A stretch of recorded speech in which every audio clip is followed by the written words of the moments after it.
con esos dos precedentes en el que el Perú ganó sobre garantías judiciales y protección judicial, es el mismo que la Comisión Interamericana, estoy seguro, va a aplicar para el terrorista Pollay Campos. Que ya lo ganamos. No le va a dar la razón, por supuesto, Claro, lo ganamos. No le va a dar la razón. No le va a dar la razón. Y vamos a hablar del caso Pollay, porque el caso Pollay ha enardecido, fastidiado a toda la población, porque no puede ser que ahora terroristas que han desangrado a nuestro país estén clamando por derechos humanos, que estén clamando porque los han puesto en una celda muy chiquita cuando ellos mataban a sus víctimas en las cárceles del pueblo. Nosotros estamos aquí sentados y le damos la bienvenida al ex viceministro de Justicia, Miguel Soria. Bienvenido, ex viceministro a Exitosa. Karina, ¿cómo estás? Hola, ¿cómo estás? Solo una pequeña aclaración. Yo fui viceministro de Derechos Humanos. Sí, lo sé. Ex viceministro de Derechos Humanos para estar totalmente aclarado y también ha sido candidato a la Defensoría del Pueblo, entonces está empapadísimo de derechos humanos. Entonces, yo quisiera que usted me diga de qué se trata esta admisión de demanda del terrorista Víctor Pollay Campos. ¿Qué es lo que él está pidiendo para que todos entendamos bien el fondo del asunto? Y yo sé también de que la admisión no necesariamente significa darle la razón, pero este es un punto bastante complejo para los peruanos que tenemos memoria, ¿no? Así es. Y además también el tema de que esto ya ha sido visto, ¿no?, en la Corte Interamericana de Derechos Humanos. Explíquenos con manzanitas, por favor. Con mucho gusto, Karina. Muchas gracias. Mira, efectivamente, este informe de admisibilidad de la Comisión Interamericana en absoluto le da la razón en cuestiones de fondo al señor o al terrorista Pollay Campos. Este informe de admisibilidad lo único que hace es pasar a permitir que este caso pase a la fase de fondo, que es donde precisamente se va a discutir si es que el Estado peruano violó los derechos de este terrorista. Exitosa. Es decir, con este informe de admisibilidad, lo único que se ha hecho es que la Comisión Interamericana ha verificado requisitos de admisibilidad, requisitos puramente procesales, como son, por ejemplo, que se hayan interpuesto y agotado los recursos de jurisdicción interna, que el señor lo ha hecho porque ha presentado recursos de habeas corpus. Luego que se presente esa petición dentro de los 6 meses después de haber sido notificado la decisión del habeas corpus, también lo ha cumplido. Él alega de que se le ha violado su derecho a las garantías del debido proceso, la protección judicial y también que ha sido maltratado en los penales donde ha sido recluido. Entonces, bajo esos alegatos, solo los alegatos, claro, cualquier órgano internacional evaluaría y diría, sí, efectivamente, aquí hay unos alegatos de presunta violación de derechos humanos. Bajo esas consideraciones es que la Comisión Interamericana admitió el caso para ser conocido ya en la etapa de fondo, en donde el Estado y los abogados de ese terrorista tendrán que presentar sus fundamentos para indicar por parte del Estado de que no hay esas violaciones y por parte del terrorista de que efectivamente se han producido esas violaciones de derechos humanos. Pero esa es la etapa en la que estamos. No estamos, es decir, la Comisión Interamericana no ha señalado que el Perú sea un violador de los derechos de ese terrorista. Eso todavía no ha pasado.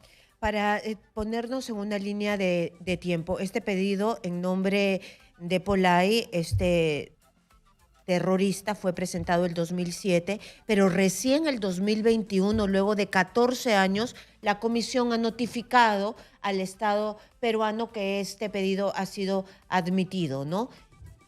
Sí, bueno, ese es el trámite regular en la Comisión Interamericana. Esto es importante que también la población lo sepa.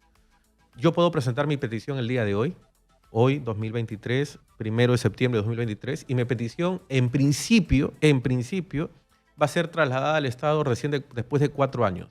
Exitosa. Los trámites ante la Comisión Interamericana son bastante engorrosos y toman mucho tiempo. Por eso es que desde el 2007 hasta el día de hoy es que recién esta petición se ha notificado al Estado peruano declarando su admisibilidad, ¿no? Eso es lo que normalmente suele ocurrir. Pero en este caso, Karina, lo importante, ya estando este caso sobre este terrorista en la etapa de fondo, lo importante es quién va a defender al Estado. Aquí tenemos al Procurador Supranacional, que es el señor Carlos Reaño Valareso, que te digo con mucha honestidad y con conocimiento de causa, no es la garantía para que defienda al Estado peruano en este caso concreto. Te cuento recientemente también el Perú, y es algo que no quieren ver ni el ministro de Justicia, ni el procurador general, ni algunos congresistas de la República, ese señor, por el solo hecho de no presentar una sentencia del Tribunal Constitucional que beneficiaba al Perú, ha generado que la Corte Interamericana declare la responsabilidad del Estado peruano y que el Perú tenga que pagar casi 300 millones de dólares a un grupo de personas. ¿En qué caso? El caso FEMAPOR versus Perú. Ese caso se supone que está en investigación. ¿Qué caso Es el caso de un grupo de beneficiarios de pensiones o de beneficios sociales de una entidad que antes se llamaba FEMAPOR, que dependía de la Marina. Entonces ellos reclamaron judicialmente y por determinadas argucias legales un tribunal les dio la razón, pero esa sentencia que les dio la razón fue anulada por el Tribunal Constitucional.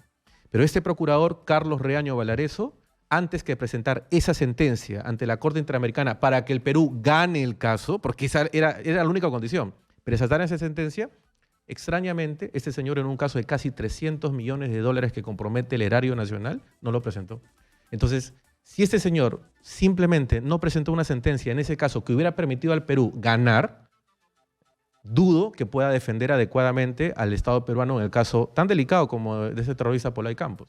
Muy bien, entonces hay que poner las luces en Exitosa. un caso que usted me dice que ha afectado al erario nacional y que no se sabe por qué no ha hecho eso que es lo mínimo, presentar una sentencia. Exacto. ¿no? El Procurador Es- General del Estado conoce esta situación y no ha tomado ninguna medida. Desde mayo de este año, 4 de mayo de este año, conoce esta situación, ha iniciado un procedimiento, pero está dilatando una resolución.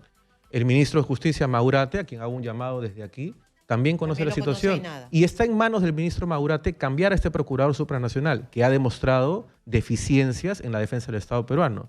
Creo que hay muchos profesionales que podrían defender, o en todo caso, para este Entonces- caso, la ley permite señalar o designar procuradores ad hoc. Hay que tener cuidado entonces. Pero regresando al caso Pollay, y ya ha habido antes un pronunciamiento de la Corte sobre el caso Pollay, va a haber duplicidad de juzgamiento. En la Corte no ha habido pronunciamiento sobre Pollay Campos, ¿no? Lo que ha habido son de otros terroristas, como el caso J, que es una mujer, una terrorista también del MRTA, que fue víctima, sí, de tortura, fue víctima de violación sexual. Ella denunció el caso incluso ante la sala superior que la juzgaba. Y la sala superior, lamentablemente, antes que someter este caso al Ministerio Público, lo que hizo fue un sumario y señaló que no había habido violación sexual en contra de ella. El otro antecedente más antiguo es el caso de Lori Berenson. Con esos dos precedentes en el que el Perú ganó sobre garantías judiciales y protección judicial, es el mismo que la Comisión Interamericana, estoy seguro, va a aplicar para el terrorista Pollay Campos. Que ya lo ganamos. No le va a dar la razón, por supuesto, Claro, lo no le ganamos. va a dar la razón. No le va a dar la razón. El único punto flaco que tiene el Perú en este caso es sobre el artículo 5 de la Convención Americana, que se refiere a la integridad personal. Mira, más allá de que este señor sea un terrorista y sea un cobarde porque pidió perdón al Perú por los crímenes que cometió, y lo hizo en realidad por el solo hecho para reducir su pena. Por eso es que el Poder Judicial en primera instancia lo condena a 32 Exitosa. años y luego, frente a una apelación del Ministerio Público, le elevan la pena a 35. Pero ese señor merecía una cadena perpetua. No debe salir de la cárcel nunca. Porque ya va a salir dentro de 2 años. Exacto, en el 2026 se supone que sale ese señor de prisión. El punto ¿Y ahora es qué que hacemos con esta el clase de punto es que gente? él ¿No? alega Es un cosas problema. que afectan en general, Karina, a todas las personas que están privadas de libertad en el Perú. ¿Qué alega? Trato inhumano. O ¿Qué sea, trato inhumano? mira, El que le dio él a sus secuestrados en Mira, las cárceles del pueblo. ese es el tema, Karina. Ningún abogado que defienda al Perú en el sistema interamericano debe basar su defensa en que este señor es un delincuente terrorista. Es importante señalarlo, pero la defensa no puede descansar en eso porque la respuesta de la Comisión Interamericana y eventualmente la Corte Interamericana va a decir, mira, no estamos juzgando al señor, ya sabemos que ese señor es terrorista, estamos juzgando al Estado peruano. Respóndeme, ¿lo trataron mal en prisión? Es decir, sus condiciones de cárcel eran tan igual como el resto de la población carcelaria, inhumanos. Pero ¿y ese que es el no punto. está en la base naval? ¿O Sí, dónde lo que está? pasa es que estuvo un tiempo en Yanamayo.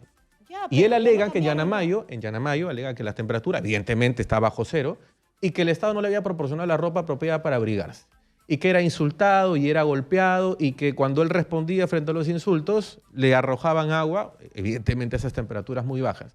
Eso para el derecho internacional, Karina, si es que se demuestra, no estoy diciendo que sea verdad, pero si es que se demuestra, eso es lo que se va a discutir en esta etapa en la comisión. Claro, pero si se ¿cómo demuestra, se demuestra? ok, precisamente por eso necesitamos un buen abogado del Estado.